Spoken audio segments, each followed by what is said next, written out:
다 망막색소 변성이 생겼다고 오는 건 아니에요. 오는 시기도 다 다르고 그 범위나 그 정도도 다 다릅니다. 어떤 분들은 망막색소 변성이 생겼기 때문에 실명을 한다고 생각을 하시기도 하지만 제 환자분들 중에서는 꽤 오랫동안 시력은 또 유지하시는 분들 계시기 때문에 그 부분에 대해서는 너무 스스로 모든 걱정을 다 가지고 사실 필요는 없으실 것 같고요. 점점 시력 검사를 하면서 어떤 변화가 더 있는지를 봐야 됩니다.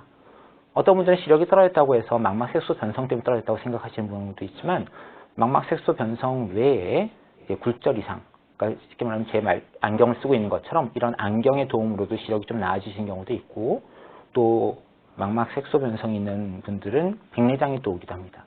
그래서 그런 백내장 때문에 또 시력이 떨어지는 경우도 있으니까 그런 다른 원인을 찾아야 되기 때문에 시력이 떨어졌다고 해서 너무 자포자기하지 않기를 바라고요. 이런 시력 저하가 같이 동반된다는 걸 말씀드립니다. 지금까지는 눈에 발생하는 그런 증상을 말씀드렸는데 그거 외에도 이 망막색소 변성은 전신 증상이 있는지 여부를 봐야 됩니다. 망막색소 변성은 이게 구분하기에 따라서 여러 가지로 구분하는데 하나는 눈에만 발생하는 망막색소 변성, 또 하나는 다른 몸의 이상을 같이 동반하는 망막색소 변성. 이렇게 크게 두 가지로 또 나눌 수가 있습니다. 이런 증후군이라고 하는데 그런 증후군을 가지고 있는 망막색소 변성에서는 많은 것이 이제 귀가 잘 안 들린다는 분, 그 다음에 좀 비만하신 분, 또 손가락 개수나 그런 게 좀 남과 다르신 분들이 좀 있고요. 또 콩팥에 병이 있으신 분들이 계세요. 그런 분들은 망막색소 변성의 또 다른 증후군을 같이 가지신 거라서 그런 전신에 대한 그런 검사도 좀 필요한 그런 부분이 있습니다.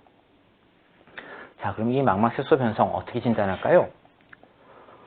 진단하는데 여러분들이 지금까지 말씀 나눴던 증상이 제일 중요하죠. 그 다음에 중요한 게 뭐냐면 이게 유전된다고 말씀드렸기 때문에 가족력입니다. 가족력을 빼놓고는 사실 이 병을 갖다가 얘기하기 좀 어려워요. 그리고 제가 시행하는 안과 검사 이렇게 했습니다. 자, 유전, 가족력을 봐야 되는데요.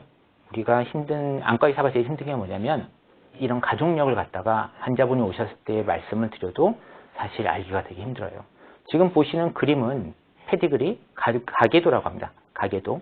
그러니까 누가 이제 이분이 이제 병에 걸렸으면 부모님은 어떻고 자녀는 어떻고 이런 식으로 적어도 3대에 걸쳐서의 가족력을 알아야 이 유전 질환을 그나마 좀 파악할 수 있는 그런 부분이 됩니다. 근데 이제 우리가 보통 눈이 불편하신 어르신들이 계셨냐고 여쭤보면 그냥 눈이 좀 잘 안 보였고 어려서부터 안경을 쓰셨어라고 하는 그런 분들이 되게 많아요.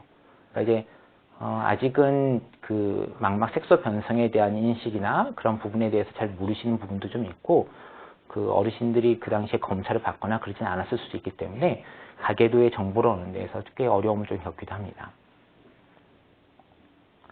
하지만 이런 가계도와 유전된 양상을 알아야 되는데 그 유전 양상은 크게 세 가지가 있습니다. 제일 많은 게 상염색체 열성, 그 다음에 상염색체 우성, 그 다음에 성염색체 관련돼 가지고 유전을 합니다. 이 유전되는 양상에 따라서 중요한 건 그 다음 세대에 어떻게 될지. 사실 내가 병에 걸렸는데 내 자식이 어떻게 될지는 다 궁금하겠죠. 부모 마음이라면 당연히 그럴 겁니다. 그런 상황에서 이런 유전 양상을 알지 못하면 그 다음 세대에 어떤 식으로 유전이 될지에 대해서 또 그 병이 또 내 자식한테 넘어갈지에 대해서 상당히 불안하실 거예요.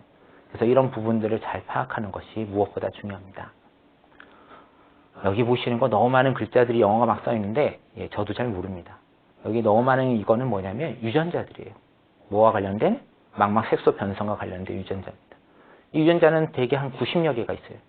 근데 돌연변이라고 하는 것도 있습니다. 그냥 뭐 가계의 어떤 변화 없이 그러니까 제가 그냥 혼자 걸려버린 거죠. 그런 정도는 훨씬 더 많은 수천 개가 됩니다. 그러니까 너무나도 많은 유전자가 있기 때문에 이 질환 역시 치료에 상당히 어려움을 좀 가지고 있긴 합니다. 자, 우리가 하는 검사 중에 이제 망막 검사라고 하는 게 있습니다. 이건 실질적으로 이제 눈을 들여다보는 거죠. 망막 색소 변성. 이름 그대로 망막에 색소가 있는 것을 보고 이상하다라고 해서 이름이 붙은 겁니다. 지금 보시는 안저 사진, 망막인데요. 시신경과 혈관이 있고 옆에 보시면 뭔가 점들 같은 게 보이시죠? 이 점들이 색소가 침착이 되어 있습니다.